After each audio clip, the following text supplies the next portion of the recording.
بسم اللہ الرحمن الرحیم الحمد للہ رب العالمین الحمد للہ کما هو اہلہ اللہم صلی علی محمد وآل محمد وبلغ بایمانی اکمل الایمان۔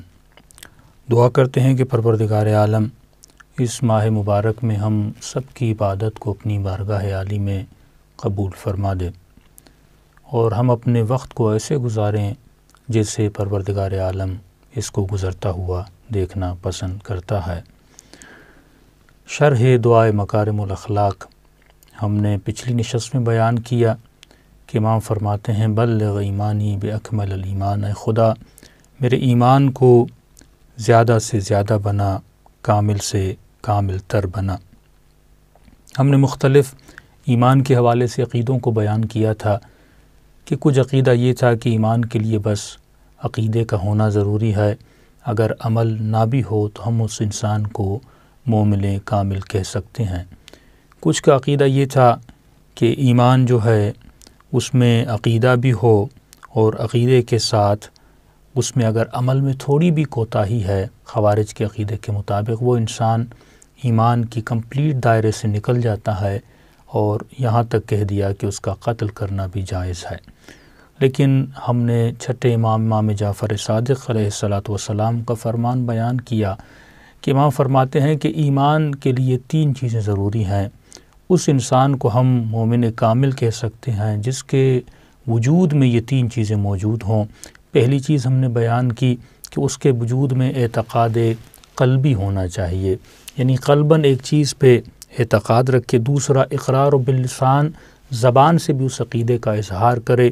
تیسرا ہم نے فرمایا اب یہ دو چیزیں اگر ہیں، اعتقاد بھی ہے اور اقرار باللسان بھی ہے، اب تب اس کا ایمان جا کے نتیجہ دے گا، رزلٹ دے گا، جب اس ایمان پر اس کے ساتھ عقیدہ، اعتقاد، اقرار، تیسری چیز اس کے ساتھ ہونی چاہیے وہ ہے عمل بالارکان، یعنی عمل بھی اگر اس کے ساتھ ہو، اس کو ہم مومن کامل کہہ سکتے ہیں۔ ہم نے بیان کیا کہ ہمارے معاشرے میں مرجئہ کا عقیدہ پایا جاتا ہے، وہ جو کہتے تھے بس عقیدہ رکھو لیکن اگر عمل نہیں ہے تو ہم پھر بھی اس کو مومن ہیں، یعنی ہم عقیدے کی بنیاد پر اس عقیدے کے حامل نہیں ہیں، لیکن پریکٹیکلی دیکھیں اکثر لوگ بالکل اسی طرح ہیں، یعنی اگر کوئی ماتم کرتا ہے، عزاداری کرتا ہے، مولا علی کو مانتا ہے، ہم اسے مومن کہتے ہیں، لیکن معصوم فرماتے ہیں نہیں، اس کا ایمان کامل نہیں ہے جب تک اس کے وجود میں عمل نہیں آ جاتا۔ پھر ہم نے ایک سوال کیا تھا، قرآن سے ہم نے دلیل بھی دی تھی کہ وَالْعَصْرِ إِنَّ الْإِنسَانَ لَفِي خُسْرٍ إِلَّا الَّذِينَ آمَنُوا وَعَمِلُوا الصَّالِحَاتِ۔ خدا بھی ان سب کو خسارے میں سمجھتا ہے جو ایمان تو لائے لیکن ان کے وجود میں عمل نہیں تھا۔ تو پھر ہم نے سوال کیا تھا اس دعا کا جو امام جس کی طرف اشارہ کرنا چاہتے ہیں کہ اے خدا ہمارے ایمان کو کامل بنا، تو ہم نے سوال کیا کیا ایمان بھی ویدر کی طرح اس کا ٹیمپریچر اپ اینڈ ڈاؤن ہوتا ہے کہ مولا فرماتے ہیں اے خدا میرے ایمان کو کامل بنا یا ہمارے ایمان کو کامل بنا، یا فرماتے ہیں یہ دعا ہمیشہ کیا کرو اکمل الایمان، جو کامل ترین ایمان ہے۔ تو اگر ایمان اپ اینڈ ڈاؤن کی صورت اختیار کر رہا ہے یا ایسی صورت ایمان کی ہے تو اس کی وجوہات کیا ہیں؟ کیا ایسا ہے بھی کہ نہیں ہے، یا اگر ہے تو اس کی وجوہات کیا ہیں؟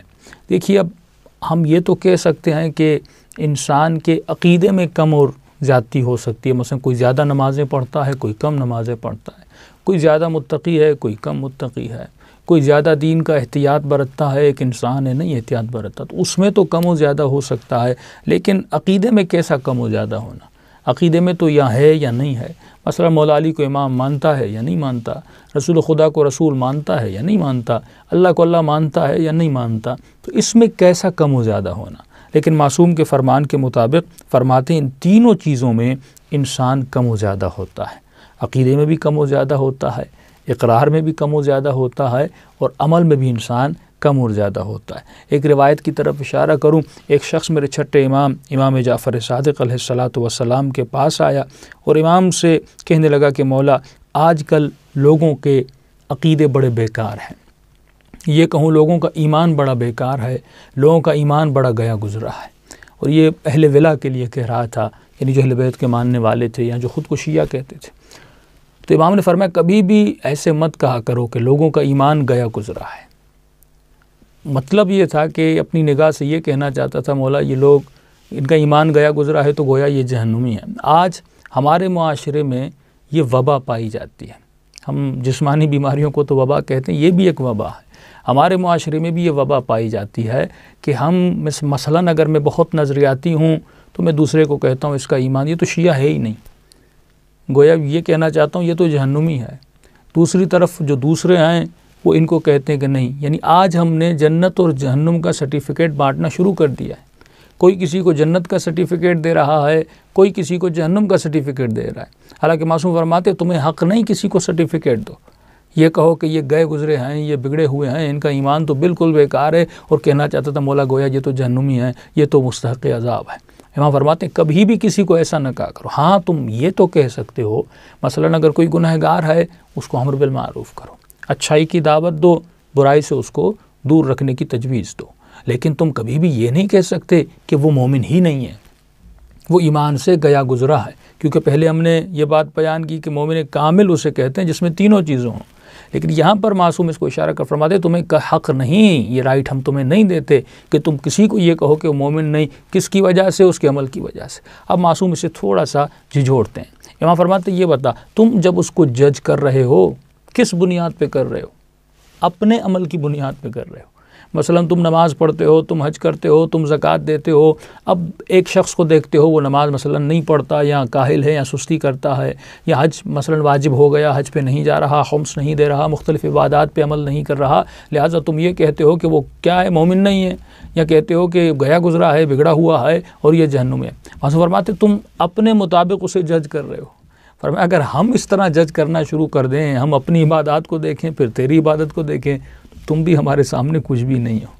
یا یہ اس طرح ہے کہ اگر کوئی یونیورسٹی کا professor, P H D holder جو استاد ہے، وہ اگر بیچلر کے اسٹوڈنٹ کو دیکھے تو وہ اس کے مقابلے میں جاہل ہیں۔ اگر ایک بیچلر پڑھنے والا کسی 7ویں 8ویں کو دیکھے تو وہ اس کے علم کے مقابلے میں بہت کم ہے۔ اگر میٹرک پاس کسی 4 کلاس کے بچے کو دیکھے وہ اس کے مقابلے میں کم ہے۔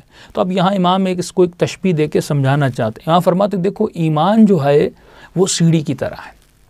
اب یہاں سے ہماری گفتگو کا اصل آغاز ہو رہا ہے اور اس کو سمجھنے کی کوشش کیجیے۔ امام فرماتے ہیں ایمان کی مثال سیڑھی کی طرح ہے، آہستہ آہستہ لوگ اوپر جاتے ہیں۔ امام فرماتے ہیں اگر تو 5ویں سیڑھی پر کھڑا ہے اور جو تمہیں بے عمل نظر آ رہا ہے وہ شاید پہلی سیڑھی پر کھڑا ہے، اور فرماتے ہیں یہ تم یقین سے کیسے کہہ سکتے ہو وہ جو آج پہلی سیڑھی پر ہے کل وہ 5ویں پہ نہ ہو، کل وہ 9ویں پہ نہ ہو، اور اس کے بالعکس اگر تو آج 5ویں سیڑھی پر ہے یہ یقین سے کیسے کہہ سکتا ہے کہ کل تو پہلی سیڑھی پر نہیں آ جائے گا۔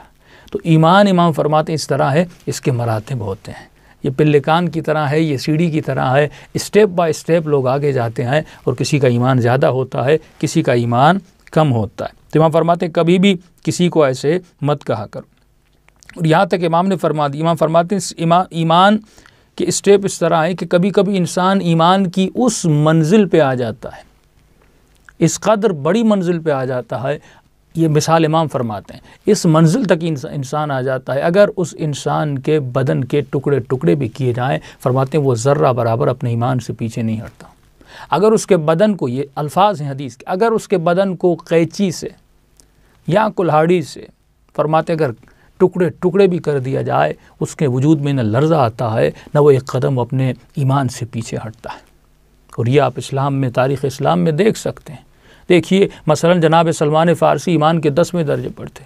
کیا سلمان ہمیشہ ایمان کے 10ویں درجے پر تھے؟ نہیں، ایک دن تھا جب سلمان مجوسی تھے اور آتش پرست تھے، اس وقت سلمان کا ایمان کچھ بھی نہیں تھا، لیکن صحبت اختیار کرنے کے بعد، اہل بیت کی صحبت، رسول خدا کی صحبت اور اختیار کرنے کے بعد، اس صحبت پر عمل کرنے کے بعد، ان کے فرامین پہ عمل کرنے کے بعد، آپ دیکھتے اس کا ایمان 10ویں درجے پر چلا جاتا ہے۔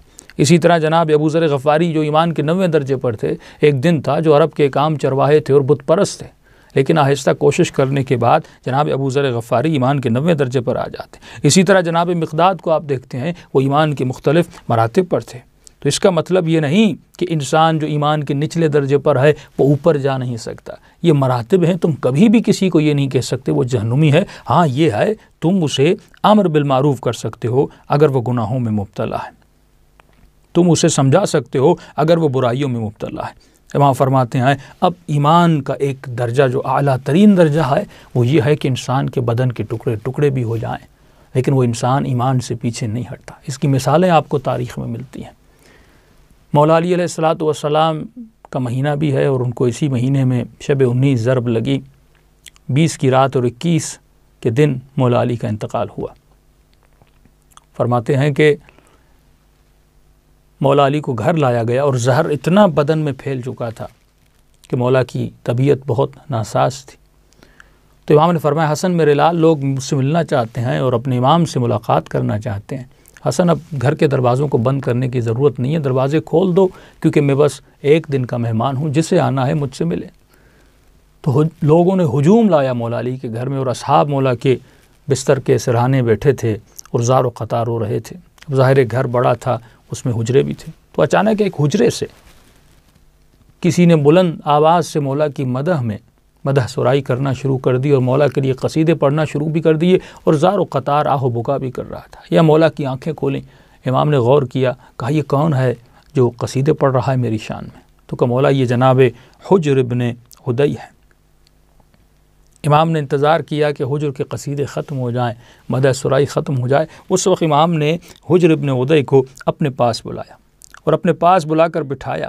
فرمایا، حجر، اس وقت جو محسوس کر رہے ہو، غور کیجئے گا، اس وقت جو محسوس کر رہے ہو علی کے لیے، جو محبت، جو ولا علی کے دل میں محسوس کر رہے ہو، کیونکہ حجر اس وقت کوئی تکلیف تجھے نہیں ہے میری مدح سرائی کرنے میں، اس وقت جو محسوس کر رہے ہو، حجر یہ بتا، اگر کل کوئی ایسا دن آ جائے اور تجھے کہا جائے کہ علی سے اظہار براءت کرو، علی کو برا بھلا کہو، علی کی ولایت سے ہاتھ دھو لو، تو حجر اس وقت بھی کیا میرے لیے اسی طرح مدح سرائی کرو گے؟ یہ حجر ابن عدی ہے، اس کی تاریخ پڑھیے۔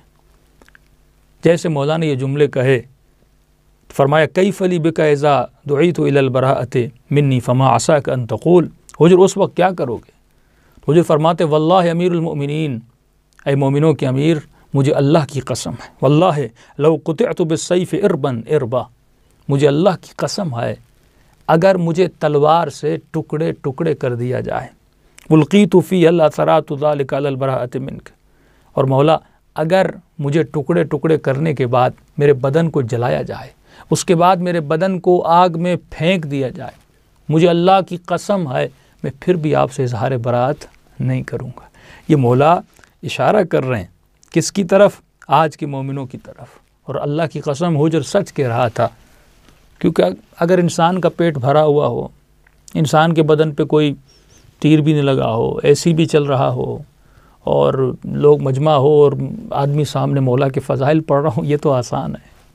لیکن جب بھوک ہو، جب افلاس ہو، جب یہ ساری چیزیں نہ ہوں اور مشکل وقت ہو، اس وقت اگر انسان اہل بیت کی ولایت پہ ٹکا رہے اور اہل بیت کا ماننے والا ایسے ہی رہے جیسے وہ پہلی صورت میں تھا، یہ کمپلیٹ ایمان کی نشانی ہے۔ امام فرماتے، تم سچ کہہ رہے ہو، وفقت لخیر یا حجر، مجھے بھی یقین ہے کہ اللہ تجھے اس راہ میں کامیابی عطا فرمائے گا۔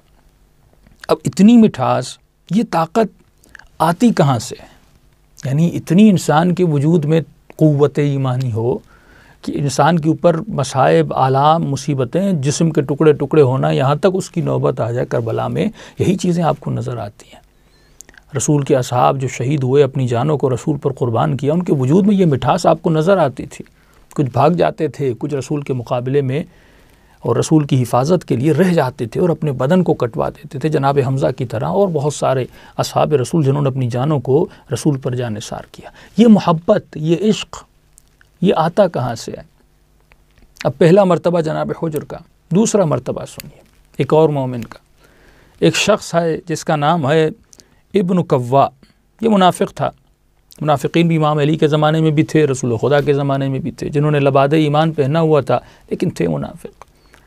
لیکن کسی نے انگلی نہیں اٹھائی، ایون مولا علی نے بھی انگلی نہیں اٹھائی، کیونکہ ہو سکتا تھا کل وہ سدھر بھی جائیں۔ یہی تھا کہ ان کو امر بالمعروف کرنا ہے، ان کو سمجھانا ہے۔ تو یہ شخص مسجد میں آیا، مولا علی اپنے اصحاب کے ساتھ تشریف فرما تھے کہ یا علی، میں نے آج ایک بڑا عجیب واقعہ دیکھا ہے، بڑی عجیب چیز دیکھی ہے۔ امام نے کہا کیا تم نے عجیب دیکھا؟ کہ کوفے کے شہر سے آ رہا تھا تو اس شہر کے چوراہے پر مجمع لگا ہوا تھا، تو میں نے چاہا کہ دیکھوں وہاں پہ کیسا مجمع ہے، تو دیکھا ایک رجل الاسود ہے، ایک کالا شخص ہے، یعنی حبشی، حبش کا رہنے والا، اور اس کے ہاتھوں سے خون بہہ رہا ہے۔ تو میں آگے بڑھا، میں نے کہا کہ کیا ہوا تمہارے ہاتھ کو؟ تو اس نے کہا کہ علی بن ابی طالب نے میری انگلیاں کاٹی ہیں۔ کیوں کاٹی ہیں؟ کہا میں نے گناہ کیا تھا اور علی نے مجھ پر حد شرعی جاری کی۔ تو اس کے باوجود وہ مدیحہ سرائی کر رہا تھا آپ کی شان میں، وہ قصیدے پڑھ رہا تھا۔ اس ایک کلپ میں اتنی گنجائش نہیں میں اس کے قصیدے کے جملے آپ کی خدمت میں بیان کروں، لیکن بہت پیارے جملے ہیں جو مولا علی کی شان میں پڑھ رہا تھا کہ قال قطع یمینی سید الوصیین، میرے ہاتھوں کو کس نے کاٹا؟ سید الوصیین وقائد غر المحجلین وأولى الناس بالمؤمنين علي بن أبي طالب إمام الهدى وزوج فاطمة الزهراء ابنة محمد المصطفى وأبو الحسن المجتبى وأبو الحسين المرتضى السابق إلى الجنات النعيم مصادم الأبطال المنتقم من جهال مؤت الزكاة منيع الصيانة من حاشم القمقام ابن عم رسول الهادي الرشاد والناطق بالسداد شجاع مكي۔ اب اتنی فضیلتیں جو یہاں پہ گنجائش نہیں ہے، 3-4 لائن فضیلتیں مولا علی بن ابی طالب آپ نے پڑھی کہ آج کافی ہمارے علماء اپنے مجلس کے خطبوں میں یہ صفات جو اس شخص نے بیان کی مولا علی بن ابی طالب کی، انسان کے وجود میں عجیب ایک روشنی آ جاتی ہے جب یہ چیزیں پڑھتا ہے۔ یعنی آپ غور کریں کہ آج اگر ہم کسی کو جس میں غلطی بھی ہے، عیب بھی ہے، اسے ہم امر بالمعروف کریں، اپنے لیے بھی نہیں، اللہ کی خاطر، یعنی اگر کوئی بے نمازی اسے کہیں بے نمازی ہو، یا ان میں مثلا کسی کے چہرے پہ کالک لگی ہوئی ہے اور آپ کہیں آپ کا چہرہ کالا ہے تو لوگ ناراض ہو جاتے ہیں۔ یعنی اگر کسی کو کہیں کہ آپ میں یہ برائی ہے اور خدا را اس برائی کو چھوڑ دیجئے، تو وہ ہم سے بات کرنا گوارا نہیں کرتے، منہ پھیر دیتے ہیں، اگلی بار نہ ہمارے گھر میں آنا پسند کرتے ہیں، نہ کہتے ہیں آپ ہمارے گھر میں آئیے کیونکہ آپ نے ہماری اچھا وہ بھی آپ اللہ کی خاطر بتاتے ہیں، تو یہ دشمنی ہو جاتی ہے، یہ دوریاں ہو جاتی ہیں۔ ایک طرف یہ شخص ہے جس کو علی نے کہا نہیں، میرے مولا نے اس کی انگلیاں کاٹ دی، اور وہ پھر بھی مولا کے فضائل پڑھ رہا ہے، وہ پھر بھی مولا کی مدیحہ سرائی کر رہا ہے۔ جیسے مولا نے سنا تو امام نے تعجب کیا، کہا میرے فضائل پڑھ رہا تھا؟ کہا یا علی، انگلیوں سے خون بہہ رہا تھا اور علل اعلان مجمع جمع کیا ہوا تھا اور آپ کی مدیحہ سرائی کر رہا تھا۔ عجیب جملہ۔ امام علی مولا حسن کو مخاطب فرماتے ہیں ہاتھ عمک الاسود، اے حسن جا اپنے چچا کو لے کر آ۔ وہ شخص جس نے گناہ کیے تھے، وہ شخص جس نے چوری کی تھی، اب اگر وہ ایمان کے اس مقام پر ہے کہ ہاتھ کاٹنے کے بعد بھی فضیلت علی بن ابی طالب حد جاری ہو گئی، اور یہ ملتا ہے کہ جب مولا کے پاس آیا تو اس نے کہا تھا طہرنی علی بن ابی طالب، اے مولا مجھے پاک کر دو۔ تو امام نے فرمایا کس چیز سے پاک کروں؟ اس نے کہا کہ میں نے چوری کی ہے۔ تو امام نے فرمایا کہ ثقلت کا امک، تیری ماں تیری عزا پہ بیٹھے، یہ جملہ مت دہرانا۔ اس نے پھر کہا کہ یا علی میں نے چوری کی ہے۔ امام فرماتے ہو سکتا ہے تم نے وہ چوری نہ کی ہو جس سے انگلیاں کاٹی جائیں۔ عرب میں 2 طرح کی حرز کہتے ہیں، ایک ایسی چوری یعنی دکان پہ تالا لگا ہو، گھر پہ تالا لگا، اور کوئی ایسی چوری کرتا ہے تو اس میں انگلیاں کٹتی ہیں، لیکن کوئی ایسا مال باہر ہی پڑا ہوا ہے، کسی کا لاوارث مال ہے، کوئی وہ اٹھا کے لے جاتا ہے، تو یہ اقسام ہیں۔ تو امام فرماتے شاید تم نے وہ چوری نہ کی ہو جس پہ انگلیاں کاٹی جاتی ہیں۔ اس نے کہا نہیں، پھر کہا میں نے وہ چوری کی ہے۔ امام پھر فرماتے ہیں ہو سکتا ہے تم نے اس مقدار میں چوری نہ کی ہو جس مقدار میں انسان کی انگلیاں کاٹی جاتی ہیں۔ غالباً جتنا مجھے یاد آ رہا ہے 4.5 چنے سونے کے برابر اگر کوئی چوری کرتا ہے تو اس کی انگلیاں یا اس کے برابر مقدار میں کوئی مالیت کی چوری کرتا ہے۔ تو امام فرمایا شاید تم نے وہ نہ کیا ہو۔ اس نے کہا نہیں علی بن طالب طہرنی، مجھے پاک کرو، حد شرعی مجھ پہ جاری کرو، میں نے چوری کی۔ امام نے فرمایا اب علی پر بھی واجب ہو گیا کہ تم پر حد شرعی۔ اس وقت امام نے حکم دیا اس کی انگلیاں کاٹی جائے۔ تو پہلے امام نے روکا، اس کو سمجھایا، لیکن وہ طہارت کا اتنا طالب تھا، گناہ کیا تھا، پشیمان تھا۔ اب جب ایسا کر کے اس کے بعد اقرار عقیدہ بھی ہے اور اقرار باللسان بازار میں سر عام انگلیاں کاٹنے کے بعد کر رہا ہے، تو امام اس کو یہ مقام دیتے ہیں، فرماتے ہیں حسن میرے لال جاؤ اپنے چچا کو، یعنی اپنے کالے چچا کو جو حبشی ہے اس کو لے کر آؤ۔ اب ایسا شخص ہے جب امام حسن مجتبیٰ جاتے ہیں اور اس کو لے کر آتے ہیں، جیسے لے کر آتے ہیں تو امام فرماتے ہیں وہی حق وائے ہو تم پر، یہ عربی کا ایک محاورہ ہے، وہی حق ہے، تمہاری انگلیاں میں نے کاٹ دی ہیں اور تو پھر بھی میرے فضائل پڑھ رہا ہے، پھر بھی علی بن ابی طالب کی مدح سرائی کر رہا ہے۔ عزیزو، ایمان کا پتہ مصیبتوں میں چلتا ہے، ایمان کا پتہ بلاؤں میں چلتا ہے۔ آج مومن پہ ذرہ برابر مصیبت آتی ہے، وہ امام اپنے امام سے، اپنے پروردگار عالم سے نالائق خدا یہ مجھ پر کیوں؟ لیکن یہ دیکھیے کہ ایمان لرزتا نہیں ہے مصیبتوں میں۔ کربلا آئینہ اسی چیز کا ہے کہ مولا حسین یہ کہتے میرے بچوں کے ساتھ یہ ہوا، میری فیملی کے ساتھ نہیں۔ ایمان مصائب میں، بلاؤں میں کبھی لرزتا نہیں ہے۔ لو قطع، اس کے بدن کو قطع کیا جائے تو پھر بھی وہ ایمان سے پیچھے نہیں ہٹتا۔ عجیب جملہ، آپ اس جملے کو اپنے ذہنوں میں، اس جملے کو اپنے ایمان میں ملا دیں اور اسی دعا کریں کہ خدا اس ایمان کے مقام پر ہم سب کو بشمول میرے، ہم سب کو اس ایمان کے مقام پہ فائز کرے۔ امام نے فرمایا وہی حق ہے، تو میرے مناقب پڑھ رہا ہے جبکہ میں نے تمہاری انگلیوں کے کاٹنے کا حکم دیا۔ تو فرماتا ہے امیر المومنین یا مولائی، اے میرے مولا، اے میرے سید، اے میرے آقا، میں کیسے آپ کے فضائل نہ پڑھوں؟ قد خالط حبک دمی و لحمی، آپ کی محبت میرے خون میں، آپ کی محبت میرے گوشت میں ملی ہوئی ہے مولا، میں کیسے آپ کے فضائل نہ پڑھوں؟ یہ تو آپ نے دو واقعے سنے، ایک پشیمان شخص کا، لیکن پھر بھی اس شخص نے مولا کی ولایت اور محبت کا اظہار کیا، ایک حجر بن عدی کا۔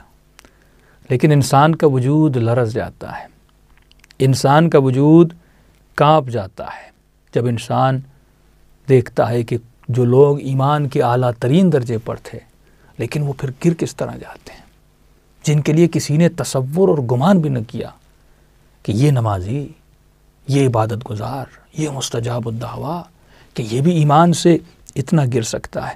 لیکن ہاں عزیزان محترم، قرآن پڑھیے، لرزہ دینے والے واقعات قرآن میں موجود ہیں۔ بلعام باعور جو مستجاب الدعویٰ تھا، عجیب بات ہے، یعنی دعا کرتا تھا، اس کی دعا رد نہیں ہوتی تھی۔ اگر یہ کہے کہ پروردگارہ پہاڑ اپنی جگہ سے ہل جائیں تو خدا اس کی دعا کو قبول کرتا تھا اور پہاڑ اپنی جگہ سے ہل جاتے تھے، خدا اسے عطا کرتا تھا۔ ایسے نہیں کہ رسول خدا کو حکم ہوا کہ بتاؤ مسلمانوں کے ان واقعات کو، عبرت لیں قرآن کے واقعات کو، لیکن ایک چیز زندگی میں آتی ہے، سارا ایمان اس کا تباہ ہو جاتا ہے، تباہ و برباد ہو جاتا ہے۔ لیکن ایمان کو تباہ کرنے کے لیے کوئی بڑی آفر بھی تو ہونی چاہیے نا، کہ ہم یہ کہیں کہ کوئی بڑی کائنات کی حکومت کی آفر تھی تب اس شخص نے ایمان کو تباہ کیا۔ یہ حکمران، یہ لوگ، کوئی بہت زیادہ پیسے کی offer who, millions of dollar کی آفر ہو تو اس انسان میں جھجک آ جاتی ہے اور لرزہ پنا آ جاتا ہے۔ لیکن عجیب منزل ہے، اس کو اتنی آفر بھی نہیں ہوئی تھی۔ بلعام باعور کو چند پیسوں کی آفر ہوئی تھی، اور آفر یہ ہوئی تھی کہ وسیع نبی جناب یوشع بن نوح لشکر لے کر آ رہے تھے مشرکین سے مقابلہ کرنے کے لیے، اور ان کو کہا گیا کہ ان کا لشکر آ رہا ہے، آپ ان کو بد دعا دیجیے۔ پہلے تو ان کا وجود بھی لرز گیا، جیسے قاضی شرح کا وجود لرز گیا تھا۔ انہوں نے کہا میں کیسے بد دعا دوں اللہ کے نبی کے وصی کو؟ لیکن بیوی نے ان کو سمجھایا کہ مال مل رہا، ایک بد دعا، دو جملے کہنے سے کیا ہوتا ہے؟ دیکھیے، گناہ کو چھوٹا سمجھنا یہ بھی بڑی عجیب بات ہے کہ 1 منٹ دیکھنے سے، 2 منٹ بات کرنے سے کیا ہوتا ہے، 1 منٹ گناہ کرنے سے کیا ہوتا ہے؟ مولا فرماتے سب سے بڑا گنہگار وہی ہے جو گناہ کو چھوٹا سمجھے۔ اگر گناہ کو چھوٹا سمجھا تو یہی چھوٹا سمجھنا آپ کے ایمان کو تباہ و برباد کر دیتا ہے۔ تو اس نے دعا کی اور اس دعا نے اس کے وجود کو تباہ و برباد کر دیا، تھوڑا سا بھی اس کا ایمان اس کے وجود اب باقی نہیں رہا۔ ایک خطا، اولئک حبطت اعمالہم، جب انسان گناہ کرتے، آگ ہے نا، آپ بڑا گلستان بنا دیں لیکن یہ آگ اس کو راکھ بنا دیتی ہے، کچھ بھی نہیں بچتا۔ تو جو زبان دعائے خدا کرتی تھی، اس زبان نے جب بد دعا دی، وہ بھی اللہ کے نبی کے وصی کو، تو آپ نے دیکھا ایمان تباہ ہو گیا۔ جس زبان مستجاب الدعویٰ تھی، خدا جس زبان کی عزت کرتا تھا، خدا جس زبان کا احترام کرتا تھا، اب اس زبان کے لیے خدا کیا کہہ رہا ہے؟ فَمَثَلُهُ كَمَثَلِ الْكَلْبِ إِن تَحْمِلْ عَلَيْهِ يَلْحَثْ أَوْ تَتْرُكْهُ يَلْحَثْ، سورہ اعراف کی آیت ہے۔ خدا اس زبان کو کتے کی زبان کی مثال دے رہا ہے، جو زبان مستجاب الدعویٰ تھی، جس کی مثالیں دی جاتی تھیں، اب خدا کہہ رہا ہے اس کی زبان لمبی ہے، ایسی لمبی ہے جس طرح کتا یہ زبان اپنے منہ سے نکالتا ہے۔ جو زبان ذکر خدا کیا کرتی تھی، اب وہ زبان کتے کی زبان بن گئی۔ وَاتْلُ عَلَيْهِمْ نَبَأَ الَّذِي آتَيْنَاهُ آيَاتِنَا فَانسَلَخَ مِنْهَا فَأَتْبَعَهُ الشَّيْطَانُ فَكَانَ مِنَ الْغَاوِينَ۔ ایسے ہی خدا نہیں کہتا کہ یہ قصے پڑھو، اس میں عزیز و عبرتیں ہیں۔ قرآن صرف کہانی بتانے کی کتاب اور دل کو بہلانے والی کتاب نہیں ہے کہ جسٹ آپ کو جیسے آپ دوسری ناولز پڑھتے، نہیں، اس میں قصے زیادہ طولانی بھی نہیں ہوتے، اور جو خدا بیان کرتا ہے اس کے حرف میں کیا ہوتی ہے؟ عبرت ہوتی ہے۔ اب یہاں پر لفظ استعمال ہوا، وہ لفظ ہے انسلخ۔ انسلخ کا مطلب کیا ہے انسلخہ کا مطلب یہ ہے یعنی اچانک انسان ایک چیز میں چھپا ہوا ہے اور شیطان نے اچانک اس کو اس چیز سے نکال دیا۔ اب شیطان بھی تو جانتا ہے نا کہ آپ کے اندر کیا ہے اور آپ کے باہر کیا ہے۔ اب اسی انسلخ کو آپ سمجھیں گے تو آپ کو پتہ چلے گا یہ انسان گمراہ ہوا تو کیوں ہوا۔ یہ انسان یعنی جس کا ایمان اتنا بلند تھا، جو مستجاب الدعویٰ تھا، اچانک ایک مقام آتا ہے یہ ایمان سے اتنا گر جاتا ہے اور تباہ و برباد، اور خدا کہہ رہا ہے اس کی زبان کی مثال کتے کی طرح ہے۔ تو اس کو سمجھنے کی ضرورت ہے۔ ایک ایمان کے اس مقام پر ہے جو مستجاب الدعویٰ ہے اور دعا قبول ہوتی ہے، اور ایک مقام یہ آتا ہے کہ اس کی زبان کتے جیسی ہو جاتی ہے اور خدا اس کی مثال دیتا ہے۔ اور ایک طرف جناب حجر ابن عدی ہیں جو بت پرست تھے لیکن بعد میں مومن بنے۔ تو اصل ایک پوائنٹ اب یہاں پہ غور کرنے کی توجہ ہے، ایمان صرف لانا ضروری نہیں ہے۔ اس کی ابتدا بت پرست تھا، مثلا بہت سارے ایسے لوگ تھے جو اصحاب رسول بھی تھے لیکن پہلے بت پرست بھی تھے، خدا نخواستہ زنا بھی کرتے ہوں گے، شراب بھی پیتے ہوں گے، لیکن ایمان لایا، اب یہ مومن بن گئے۔ لیکن مومن بننا صرف کافی نہیں ہے، اس ایمان کو زندگی کے آخری لمحے تک رکھنا ضروری ہے۔ حجر ابن عدی بت پرست سے لیکن اس کے بعد مومن بنے اور آخر تک حجر ابن عدی مومن رہے۔ اور یہ قرآن جب آپ سنتے ہیں یہ آپ کو بڑے بڑے شبہات کا جواب دیتا ہے۔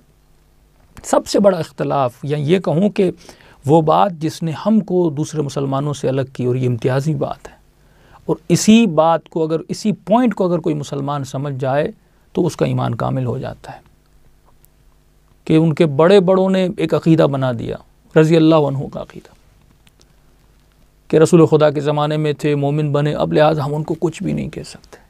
حالانکہ یہ قرآن کی صریحاً مخالفت ہے، قرآن کے واقعات ہیں۔ ایک شخص کون سا صحابی تھا جو مستجاب الدعویٰ ہو؟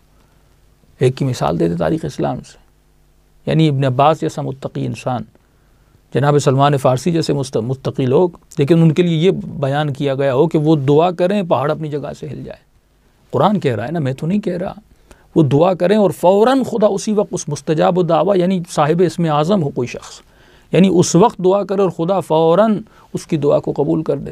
ہمیں کوئی ایسی معروف شخصیت اصحاب میں بھی نہیں ملتی، اور خدا اس کی مثال دے رہا ہے جو اتنا مستجاب الدعویٰ تھا لیکن اس کے ایمان کو ایک چیز نے تباہ و برباد کر دیا۔ اشارہ اس طرف آئے کہ مومن حقیقی کمال اس میں نہیں کون صحابی ہے، کمال اس میں نہیں کون نبی کی بیوی ہے، کون نبی کا بیٹا ہے۔ یہ حضرت نوح کا واقعہ، جناب لوط کا واقعہ، یہ واقعات اللہ کیوں بتاتا ہے کہ یہ مت دیکھو، یہاں پہ پارٹی بازی نہیں ہے، رشتہ داری کی بنیاد پہ ایمان نہیں بانٹا جاتا، صحابیت کی بنیاد پہ کوئی ساتھی تھا کس نے کس جنگ میں شرکت کی تھی، نہیں، وہی لوگ تھے جنگوں میں شرکت کرتے تھے، جنگ احد میں بھاگ بھی گئے، اس کے بعد پھر ان میں سے جو بھاگ گئے تھے معافی کر کے واپس آئے، اللہ نے معاف بھی کیا، پھر ایمان کے اعلیٰ ترین درجات پہ کئی لوگ اس میں بھی پہنچے۔ لیکن نبی خدا کے جانب جب تک وہ زندہ ہے، دار و مدار آپ کی زندگی پر ہے، نبی کی زندگی پر نہیں ہے۔ کتنے سال نبی کے، یہ قرآن بتا رہا ہے۔ یہ شبہات کا سب سے بڑا جواب اسی قرآن میں ملتا ہے کہ جس کا ایمان آخر تک ہو، یعنی ایمان کا اینڈ تک ہونا ضروری ہے۔ وہ ایک فلم شروع ہوئی ہے، اینڈ بھی اس کا اچھا ہونا چاہیے نا۔ میری زندگی کی اگر ابتدا اچھی ہے بلا میں باول کی طرح لیکن انتہا میری بری ہو جاتی ہے تو خدا کہتا ہے کہ مسئلہ القلب ہے۔ خدا اس میں کوئی تکلف تو نہیں دکھاتا کہ یہ کہے کہ تم نبی کے ساتھ تھے یا فلاں امام کے ساتھ تھے یا تم ولی ہو، بھائی تمہارا اینڈ کیا ہوا؟ تو انسان کی زندگی کا یہ جو میٹر اور کاؤنٹر ہے نا، ایک سمپل میں آپ کو فطری بات کر رہا ہوں، عقلانیت والی بات ہے۔ بھائی آپ کا پہلے مہینے بل جو ہے 2000 آیا، اب یہ تو نہیں کہ آپ کا ہر مہینے بل 2000 ہی آئے۔ جب آپ میٹر زیادہ یوز کرو گے تو بل 1 لاکھ تک بھی جا سکتا ہے۔ تو اسی طرح یہ ہماری زندگی کا میٹر چل رہا ہے، سیکنڈز منٹس میٹر چل رہے ہیں۔ اگر تم جتنی عبادت کرو گے اتنا صلہ ملے گا۔ اب اگر نبی خدا کے جانے کے بعد کوئی شخص گمراہ ہو جاتا ہے، یہاں تک یہ حجر ابن عدی کو قتل کس نے کیا یہ مسلمان نہیں سمجھ پا رہا۔ صحابی نبی ہے، صحابی علی ہے، جس کے ایمان کے لیے یعنی اہل سنت کی بڑی سی بڑی کتاب۔ آپ یہ دیکھیں شخصیت حجر ابن عدی کے بارے میں قول اصحاب، قول تبع تابعی، ان کی بڑی بڑی کتابوں کو علماء حجر کے بارے میں کہتے تھے رجل متقی، وہ ایک متقی شخص تھا، وہ ایک متدین شخص تھا، وہ زکوٰۃ دینے والا، حج کرنے والا، عبادت کرنے والا شخص تھا۔ اور اسی جناب حجر ابن عدی کو معاویہ ابن ابی سفیان قتل کرواتے ہیں۔ جناب عمار کو جنگ صفین، بہت ساری ہیں، لیکن ان کو تو اس کے علاوہ مولا کے جانے کے بعد ان کو قتل کیا گیا۔ جناب حجر ابن عدی کو کہ امام نے فرمایا فق اللہ، اللہ تجھے کامیابی عطا فرمائے، کوفے سے ان کے ہاتھوں میں زنجیریں باندھ کے، غل جامع باندھ کے، غل جامع جو امام سجاد کو بھی پہنایا گیا تھا، یعنی ہاتھوں کو پیٹھ سے باندھا جاتا ہے، بڑی تکلیف دہ طریقے سے انسان کو لے جایا گیا، اور ان کو شہر شام کے دروازے تک لایا گیا اور وہاں پر لا کر ان کو کھڑا کر دیا گیا۔ عزیزو، اگر آج میں امام زمانہ کو کہوں کہ مولا پوچھیں کہ تم آج میری مدیح سرائی کر رہے ہو، کل جب تمہارے بدن کو کاٹا جائے اس وقت بھی کیا میری فضیلت اس طرح پڑھو گے؟ اور اگر ہم آج امام کو کہیں تو شاید امام کہیں کہ تم جھوٹ بول رہے ہو، لیکن یہ حجر کا مقام تھا۔ جب امام علی نے کہا حجر کیا اس وقت بھی علی کا ساتھ ایسے ہی دو گے؟ اس نے کہا مولا واللہ خدا کی قسم اربا نربا اگر بدن کو ٹکڑے ٹکڑے آگ میں پھینکا جائے۔ یہی ہوا۔ حجر کو کہا کہ حجر یہ تیرا کفن، یہ تیری قبر ہے، یہ تلوار ہے، علی سے براءت کا اظہار کرو، کہو کہ علی کے ساتھ نہیں ہو، علی کو برا بلا کہو۔ حجر نے کہا کاٹنا ہے تو کاٹ دو، میں علی کے خلاف ایک لفظ بھی نہیں بولوں گا، امام المتقین کے خلاف لفظ بولوں؟ حجر سوچ سکتا تھا کہ مولا علی تو زندہ نہیں رہے، آقا حسن علیہ السلام اور معاویہ کے درمیان صلح بھی ہو چکی، اب چند لمحوں کے لیے اگر مخالفت کر دیتا ہوں، اظہار برات کر دیتا ہوں تو حجر تیرا کیا بگڑتا ہے؟ لیکن نہیں، یہ حجر ہے، ایمان کے مقام کامل پر فائز ہے، ایسے تو کوئی فائز نہیں ہوتا، اور جناب حجر کو شہید کر دیا گیا۔ لیکن ایک طرف بلعم باہور ہے جو بت پرست بھی نہیں تھا، جو مومن تھا، مستجاب الدعوہ تھا۔ یہ تو پہلے بت پرست تھے پھر مومن بنے، جناب سلمان کی طرح تمام تر اصحاب رسول آپ دیکھیں، ظاہر ہے یہ بعد میں مومن بنے، لیکن ایمان آپ دیکھیں کتنا کامل ہے، کوئی 10ویں درجے پر، کوئی 9ویں درجے پر۔ اور ایک طرف بلعم باہور ہے جو اس قوم کا عالم ہے، اور اس کا مقام، یہ انسان گر کیوں جاتا ہے اس کو سمجھنا بہت ضروری ہے۔ انسان کے گرنے کی وجہ کیا ہے؟ اور پورے قرآن میں ایک سورہ منافقون آتا ہے، یعنی اللہ اشارہ، آج ہم قرآن سے دور ہیں، آج ہم جو کتابوں میں لکھی گئی باتیں ہیں، جن کے ایمان کا بھی ہمیں پتہ نہیں وہ کامل تھا کہ نہیں تھا، بس انہوں نے لکھ دیا، بڑوں نے یہ لکھ دیا تو ہم نے یہ عقیدہ سنبھالا۔ عقیدے کو سمجھ کر پرکھ کر، اب قرآن کے خلاف تو کوئی عقیدہ نہیں ہو سکتا۔ قرآن ان اکرمکم عند اللہ اتقاکم، یہی شخص جو ابھی آپ کے ساتھ گفتگو کر رہا ہے، ہو سکتا ہے میں بھی کل کافر ہو جاؤں، مشرک ہو جاؤں، مجھے اپنے ایمان کی گارنٹی کون دے سکتا ہے؟ کیا انسان خود اپنے ایمان کی گارنٹی دے سکتا ہے؟ جو آپ سن رہے ہیں کہ آپ اپنے ایمان کی گارنٹی، یہ تو دعا ہے خدا عاقبت بخیر، ان اکرمکم عند اللہ اتقاکم، اللہ کے قریب وہ بلند ہے جو متقی ہے، جس نے آخر دم تک اس کی سانسیں، یعنی آخری سانسیں اس بدن میں جب وہ سانس نکلے اور یہ دل کی ہارٹ بیٹ رک جائے، اس وقت تک یہ مومن رہے، تو خدا کہتا ہے یہ صاحب مقام ہے۔ اللہ یہ نہیں دیکھتا کس ولی کے ساتھ وقت گزارا، کس نبی کے ساتھ وقت گزارا، وہ زوج رسول بھی ہو، جناب نوح کی بیوی ہے بھائی، صاحب اولاد ہے اس نبی سے، لیکن فرمایا نہیں، اگر ایمان آخر تک نہیں ہے، یہاں پر ایکسیپٹنس ہے، تم نے کتنا اس ایمان کو اپنے وجود میں جذب کیا۔ لیکن ایسا ہوتا کیوں ہے؟ یہ لمحہ فکریہ ہے، ایمان، یہ سوال ہے وہ کیوں ایسے ہو گئے؟ ایمان مستقر اور پائیدار آخر تک کیوں نہیں تھا؟ تو یہ نہیں کہ انسان سکون سے بیٹھ جائے کہ میں تو مومن ہوں، میں تو ولی والا ہوں، میں تو ولائی ہوں، مجھے کچھ نہیں ہوگا، نہیں، یہ خطرے کی گھنٹی ہر کسی کے لیے بج رہی ہے اور بجتی رہے گی۔ تو ایک یہاں پر ظریف نقطہ ہے، اس نقطے کو سمجھنے کی بڑی ضرورت ہے، اور یہ اسی قرآن کی آیت میں چھپا ہوا نقطہ ہے کہ امام بھی یہی دعا کرے، اللہم بلغ ایمانی باکمل الایمان، میرے ایمان کو کامل بنا۔ کیسے؟ اس نقطے کو آپ سمجھیں۔ اس آیت جو میں نے پڑھی، اس آیت میں لفظ ہے فَانْسَلَخَ مِنْهَا فَاتْبَعَهُ الشَّيْطَانُ، شیطان نے کب اسے گمراہ کیا؟ فَانْسَلَخَ مِنْهَا، سلخ جانتے ہیں کیا ہے؟ عربی میں قصاب جو ہے اسے سلاخ کہتے ہیں۔ سلاخ کا کام کیا ہے؟ سلاخ کہتے ہیں یعنی کھال اتارنا، یعنی ایک ایسی چیز جو ڈھکی ہوئی ہے اسے وہاں سے کھینچ کے نکال دینا۔ اب قصاب کیا کرتا ہے؟ اس بکرے کے سر سے لے کر اس کی پونچھ تک تھوڑا تھوڑا کر کے اس کی کھال کو اس کے پورے جسم سے نکال دیتا ہے۔ فَانْسَلَخَ مِنْهَا، شیطان نے اس کی کھال کو اتار دیا جس میں یہ ٹھپا ہوا تھا، جس میں یہ ٹھکا ہوا تھا۔ یعنی آج یمامہ، یہ ظاہری لباس، کوئی مدیحہ، کوئی قصیدہ، کوئی ماتم، کوئی نوحہ خوانی، کوئی ذکر، کوئی مرثیہ، سب کچھ یہ تو ہماری ظاہری کھال ہے نا، ہم لوگوں کو دکھا رہے ہیں۔ اب اس کھال کے اندر کیا ہے یہ ہمیں نہیں پتہ، یہ شیطان کو پتہ ہے۔ یہ انسان میں اپنے آپ کے اندر جھانک سکتا ہوں، آپ نہیں میرے اندر جھانک سکتے۔ آپ اپنے اندر جھانک سکتے ہیں، میں آپ کو اندر سے نہیں دیکھ سکتا۔ میں آپ کی وہ کھال دیکھ رہا ہوں جس میں مجھے نماز نظر آ رہی ہے، روزہ نظر آ رہا ہے، عبادت نظر آ رہی ہے، یہ دیکھ رہا ہوں نبی کے ساتھ گھومتا تھا، علی کے ساتھ بیٹھتا تھا، ہاں عالم ہے، سر پہ امامہ ہے، کوئی مدیحہ، کوئی قصیدہ، کوئی ذاکری، سب کچھ کر رہے ہیں۔ یہ ہماری کھالیں ہیں جو باہر سے نظر آ رہی۔ شیطان اس کھال کو اتار دیتا ہے، اور جب شیطان انسان کے اندر کوئی چھانک لیتا ہے کہ اس کے اندر مال ہے، دولت ہے، شہوت ہے، لڑکی کی محبت ہے، کیا کیا ہے، تو وہ اب کھال جب اتارتا ہے تو وہ انسان نکل آتا ہے۔ جب تک کھال ہے تو لوگوں کو بھی پتہ نہیں، خدا کو بھی علم ہے، لیکن خدا پھر بھی اس کھال کی وجہ سے انسان کو بچائے رکھتا ہے۔ لیکن شیطان جب اس کھال کو اتار دیتا ہے، اسی لیے قرآن میں آیت آئی کہ قالت الاعراب آمنا قل لم تؤمنوا ولكن قولوا اسلمنا، یہاں پر اللہ جواب دے رہا ہے، فانسلخ کا جواب۔ ایک تو کھال ہے، ایمان کھال کی طرح نہیں ہونا چاہیے، کیسا ہونا چاہیے؟ وَلَمَّا يَدْخُلِ الْإِيمَانُ فِي قُلُوبِكُمْ، یہ عرب جب تمہارے پاس آتے ہیں، بس عرب میں سب ہیں، مولا علی بھی ہیں، اصحاب رسول بھی ہیں، سب ہیں، سارے عرب ہیں، تو یہ اشارہ سب کے لیے ہے کہ اے مومن جو 1400 سال کے بعد دیکھ رہے ہو، اب وہ علی بن ابی طالب کو دیکھنا ہے، حسن مجتبیٰ کو دیکھنا ہے، میں تفریق نہیں کر رہا، کسی بھی صحابی کو دیکھنا ہے، یہ دیکھو اس کا ایمان آخر تک کیا تھا۔ فزتو برب الکعبہ، مقام شہادت مسجد میں ملے، ولادت کعبے میں ملے۔ حسین کی زندگی شروع میں بھی دیکھنا، آخر کربلا کو دیکھنا، حسن بن علی کی زندگی، مولا امام زین العابدین کی، آل رسول کی زندگیاں دیکھنا، اور دوسروں کی زندگیاں بھی پرکھنا کہ شروع سے آخر تک ایمان تھا کہ نہیں۔ قالت الاعراب، یہ کہتے ہیں ہم مومن ہوئے، لیکن کہنا نہیں تم اسلام لائے ہو۔ کیوں اسلام لائے اور مومن ہے؟ یدخل الایمان فی قلوبکم، اب اس ایمان نے جڑیں نہیں پکڑیں۔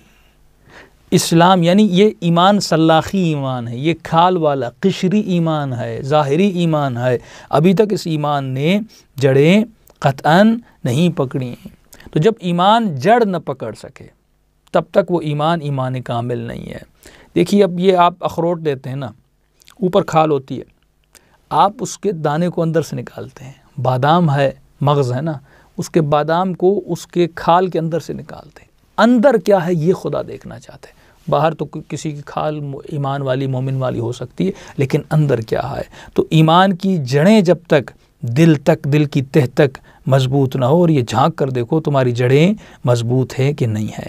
اچھا یہ پتہ کیسے چلے گا ایمان کی نشانی کیا ہے؟ جب انسان تنہائی میں جاتا ہے، جب انسان پر فقر آتا ہے، اس حال میں انسان اپنی صلاحیتوں کو پرکھ سکتا ہے کہ واقعاً میرا ایمان کامل ہے کہ نہیں ہے، واقعاً میرے ایمان میں وہ جڑیں مضبوط ہیں کہ نہیں۔ جب میں مصائب میں آتا ہوں، خوشی میں پیسہ بھی ہے، دولت بھی ہے، اچھی جاب بھی ہے، اچھا گھر بھی ہے، اب پتہ نہیں چلے گا آپ کو، لیکن جب انسان فقر و فاقہ میں آتا ہے، مصائب اور بلاؤں میں مبتلا ہوتا ہے، تب انسان کو پتہ چلتا ہے۔ ہو سکتا ہے کہ کبھی آپ کو آپ کے ایمان کی وجہ سے ٹوکا جائے۔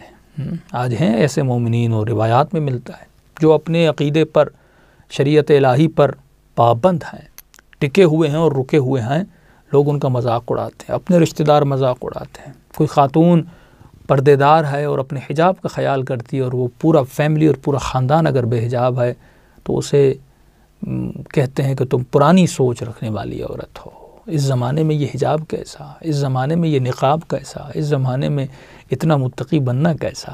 تو کبھی کبھی تو اپنے بھی دھتکار دیتے ہیں، سب چھوڑ دیتے ہیں، لیکن اس وقت اگر انسان کی امید پروردگار عالم کی طرف رہے کہ میں نے پچھلے نشست میں عرض کیا تھا کہ جو اللہ کے پاس ہے وہ باق ہے، جو ہمارے پاس ہے وہ ختم ہونے والی چاز ہے، تو اس وقت انسان کو پتہ چلتا ہے کہ جب سارے لوگ جا رہے ہیں مولا حسین کے مقابلے میں، جب سارے لوگ شام کے امیر کے پاس جا رہے ہیں، لیکن اس وقت ایک حجر ہے جو اپنے بدن کو کٹوا بھی رہا ہے اور اس کی ولایت میں ثبات بھی ہے۔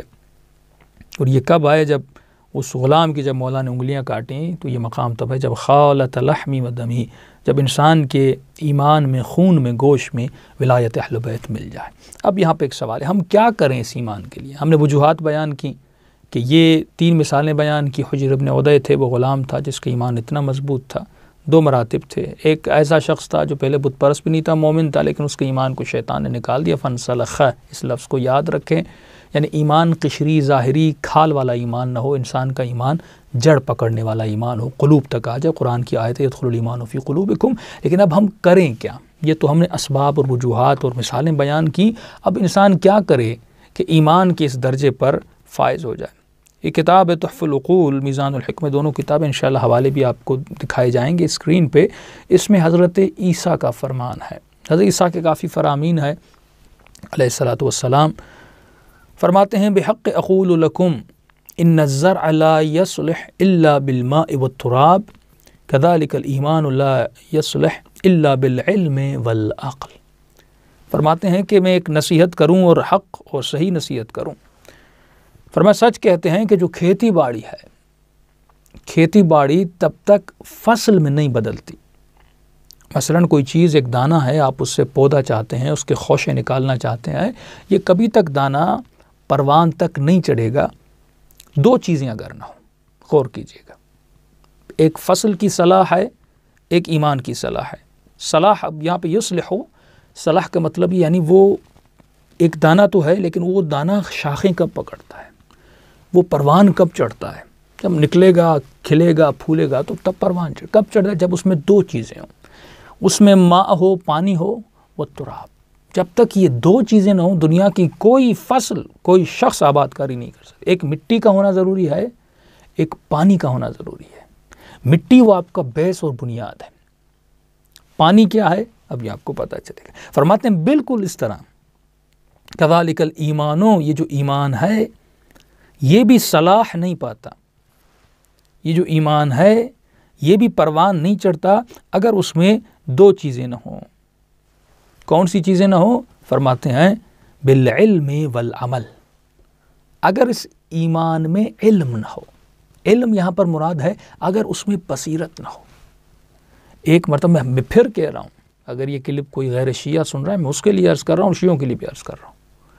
اگر انسان کے ایمان میں جو عقیدہ ہے اس میں بصیرت نہ ہو، ہاں میرے بڑوں نے، میرے بابوں نے کہہ دیا اور میں نے اسے مان لیا، میں نے پہچانا نہیں، میں نے پرکھا نہیں، میں کس راستے پہ چل رہا ہوں، میں کہاں پہ قدم رکھ رہا ہوں، کیا اس میں سوچ بھی ہے کہ نہیں، یا نہیں میں تقلیدی عقیدے بنا بنا کے صدیوں سے جو چلتے آ رہے ہیں. ہاں 1000 سال کچھ لوگوں نے کہہ دیا اور کتاب میں لکھ دی، میں انہی کی تقلید میں چلتا ہوا آ رہا ہوں. نہیں، جب تک پرکھو گے نہیں، بصیرت نہیں ہوگی. اس کی مثال آپ کو اس طرح دوں. دیکھیے اگر ایک شخص ہے اور فرماتے ہیں اگر کوئی صاحب بصیرت ہو جائے، اس کو اب دھوکہ دینا مشکل ہے. شیطان دھوکہ دیتا ہے نا، آپ کو ایک چیز دکھا کے ایک چیز لیتا ہے. یعنی پیسے کے عوض میں بلعم باعور سے اس کی تمام تر ایمان لے لیا، رے کی حکومت کے عوض میں ابن سعد کا سارا ایمان لے لیا، سکوں کے عوض میں قاضی شرح کا ایمان لے لیا. یہی رسول خدا کے بعد حکمرانوں کے ساتھ ہوا. دولت کے عوض میں، مال کے عوض میں، عورتوں کے عوض میں، مختلف چیزوں کے عوض میں شیطان ان کا ایمان لیتا گیا، جس کی طرف مسلمان غور ہی نہیں کرتا. شیطان کسی کا دوست نہیں ہے میرے عزیز، وہ نہ شیعہ کا دوست ہے نہ سنی کا دوست ہے، وہ کسی انسان کا دوست نہیں ہے. شیطان کا کام یہی ہے آپ کو بھٹکانا. بڑے سے بڑا حضرت ابراہیم، حضرت عیسیٰ کو، حضرت اسماعیل کو لے کر جاتے ہیں تو وہاں پر بھی شیطان آتا ہے. حضرت اسماعیل کو کہتا ہو سکتا ہے تمہارے باپ کا یہ خواب ہے. تو آپ یہ اللہ مثالیں کیوں دے رہا ہے؟ یعنی شیطان جو بالکل وی آئی پی شخص ہے، دنیا میں تو ہو سکتا ہے کسی کو کسی وی آئی پی سے ملنے نہ دیا جائے، لیکن شیطان سے کوئی روک تھام نہیں ہے. وہ آتا ہے، یہ اللہ مثالیں دے رہا ہے کہ دیکھو یہ جب انبیاء کے پاس جا رہا ہے، جب حالانکہ وہ خود کہہ چکا عباد المخلصین ہے، پتا بھی ہے اسے کہ میں نے گمراہ نہیں کر سکتا، پھر بھی جا رہا ہے. ہم کس کھیت کی مولی ہیں؟ ہاں تو شیطان کہ ہمیں گمراہ نہیں کر سکتا. اس کی جب بصیرت آتی ہے تو پھر وہ شیطان کے دھوکے میں نہیں آتا. بصیرت کیا؟ مثال کے طور پہ ایک سونے کا سکہ ہے، ایک بینا شخص کو جس کی آنکھیں سالم ہیں، اس کے ہاتھ میں سکہ ہو، وہ سونار کے پاس جائے گا، قبلہ بتائیے یہ سکہ صحیح ہے یا غلط ہے. سونار دیکھے گا، پرکھے گا، نہیں یہ پیور گولڈ ہے. اب جب اس بینا یعنی دیکھنے والے شخص کو یقین ہو گیا یہ سونا پیور ہے، وہ اس سونے کو ایسے ہی ہاتھ میں رکھے گا، وہ اپنی جیب میں چھپا کے رکھے گا، بار بار چیک کرے گا کہ وہ سونا گر تو نہیں گیا اپنی جگہ پہ. گھر میں جائے گا ایسی جگہ پہ چھپا کر رکھے گا کوئی ڈھونڈ بھی نہ سکے، کیونکہ اس میں بصیرت آ گئی کہ یہ سونا ہے. وہ اس کی قیمت کو جان چکا کہ یہ سونا ہے. اب اس سونے کو وہ کبھی گنوائے گا نہیں. لیکن یہی سونا کسی نابینا انسان کو دے دیں اور اسے بولیں بھائی میں تمہیں سونا دے رہا ہوں. اب کیونکہ بصیرت نہیں نا، بصیرت بصر آنکھ کو کہتے ہیں، بصیرت داخلی، بصیرت عقلی، بصیرت فکری، یہ تو ظاہری اشیاء کو ہم دیکھ رہے ہیں نا.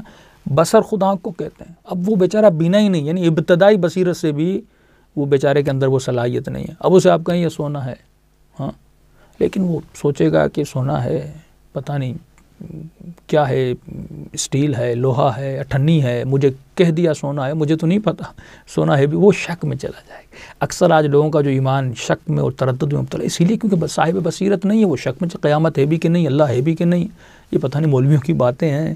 ہاں، یہ سارے جو شک و شبہات شیطان ذہنوں پیدا کرتی ہے کیونکہ بس نابینا ہے انسان، وہ بینا نہیں ہے.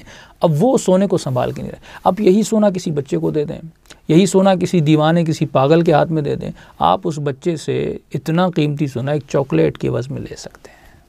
آپ اس بچے سے یہ سونا تھوڑے سے چنے دے کر، مونگ پھلی دے کر اس بچے سے لے سکتے، پاگل انسان سے لے سکتے ہیں.